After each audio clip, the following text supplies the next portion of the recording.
গণ অভ্যুত্থান ভিত্তিক গ্রাফিতির বইয়ের প্রচ্ছদকে গ্রেটার বাংলাদেশের মানচিত্র দাবি করে ভারতীয় গণমাধ্যমে ধারাবাহিক অপপ্রচার চালানো হচ্ছে এমন প্রমাণ পেয়েছে প্রেস ইনস্টিটিউট বাংলাদেশের fact check unit Bangla fact.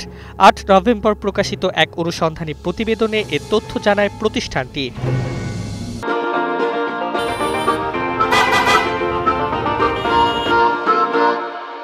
Bangla ফ্যাক্টের তথ্যমতে ভারতীয় মূলধারার সংবাদ মাধ্যম ফিনান্সিয়াল এক্সপ্রেস, ফার্স্ট পোস্ট, ইন্ডিয়া.com, এবিপি লাইভ ও নিউজ 18 সম্প্রতি গ্রেটার বাংলাদেশ নামে ষড়যন্ত্র তত্ত্ব প্রচারে নেমেছে। এসব প্রতিবেদনে দাবি করা হয়েছে প্রধান উপদেষ্টা ডক্টর মোহাম্মদ ইউনূস তুর্কি ও পাকিস্তানি কর্মকর্তাদের গ্রেটার বাংলাদেশের মানচিত্র উপহার দিয়েছেন। তবে বাস্তবে ওই বইটির নাম আর্ট অব ট্রায়াম্ফ, যা ২০২৪ সালের গণ অভ্যুত্থান চলাকালে দেশের বিভিন্ন প্রান্তে আঁকা জনগণের স্বতঃস্ফূর্ত দেয়ালচিত্র বা গ্রাফিতির সংকলন। বইটির প্রচ্ছদে আঁকা চিত্রটি আনুষ্ঠানিক মানচিত্র নয়, এটি শিক্ষার্থীদের আঁকা এক সাধারণ শিল্পকর্ম।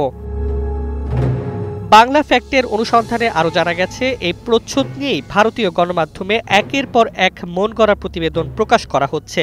তারা গ্রাফিতিকে যুদ্ধ পরিকল্পনার ডকুমেন্ট পর্যন্ত আখ্যা দিয়েছে, যা সম্পূর্ণ মিথ্যা ও বিভ্রান্তিকর। এর আগে পহেলা বৈশাখে ঢাকা বিশ্ববিদ্যালয়ের ইতিহাস ভিত্তিক এক প্রদর্শনীর ছবিকেও গ্রেটার বাংলাদেশের প্রমাণ হিসেবে উপস্থাপন করেছিল ভারতীয় সংবাদ মাধ্যমগুলো। বাংলা ফ্যাক্ট জানিয়েছে এসব অপপ্রচার রাজনৈতিক উদ্দেশ্য প্রণোদিত। তারা বলেছে এটি শিল্পচিত্রকে কেন্দ্র করে গ্রেটার বাংলাদেশ প্রোপাগান্ডা যেমন ভিত্তিহীন তেমন হাস্যকর বটেও। প্রতিষ্ঠানটি জোর দিয়ে জানিয়েছে, বাংলাদেশের চলমান গুজব, ভুয়া খবর ও অপতথ্যের বিরুদ্ধে লড়াইয়ে তারা নিরলসভাবে কাজ করছে, যাতে জনগণের কাছে পৌঁছায় প্রকৃত ও নির্ভরযোগ্য তথ্য।